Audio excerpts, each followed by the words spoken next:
85% of the American public, according to recent studies, are going to jobs that they hate, working on jobs that do not challenge them. They get sick thinking about going.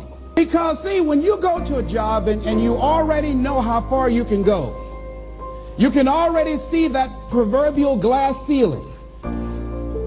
See, when you're going someplace and you already know how much you're going to make, you already know how far you can go, you're in a dead-end position. It erodes your self-esteem. It lowers your sense of yourself. It creates an inner turmoil. It creates an emptiness in you. So I say that your life is worth finding what it is that you're supposed to do. One of the things that we know about life is that it is always changing. Sometimes you're up, sometimes you're down. Sometimes things go real well, and sometimes they don't. Sometimes you're happy, and sometimes you're sad. Now that's that thing called life.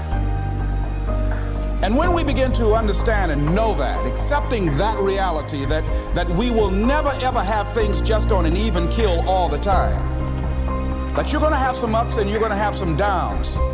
But during those down moments, that's where the growth takes place. That's where the work is. See, anybody can feel good when they have their health, their bills are paid, they have happy relationships, the children are acting normal, business is successful.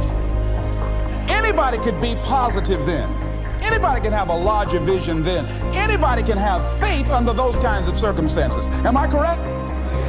See, but the real challenge of growth, mentally, emotionally, and spiritually, comes when you get knocked down.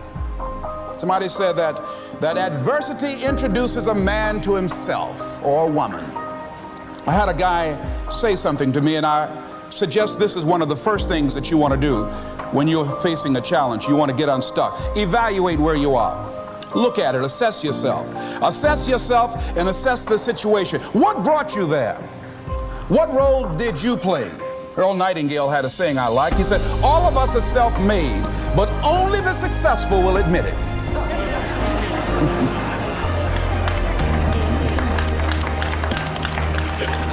What has brought you to this point? When did you learn from it? Are you learning anything? Or are you doing it over and over and over again? Somebody said that insanity is doing the same thing in the same way, expecting a different outcome. Are you going through it, or are you growing through it? Are you bigger and better because of it? Because it's not going to leave you until you grow through it. I was going through a major challenge in my life that was wearing me out, that was using me. And one of my students told me in a class that I was teaching, Lessons in Truth, she said, Les, until you handle it with grace, it will stay in your face. And it stayed there a long time.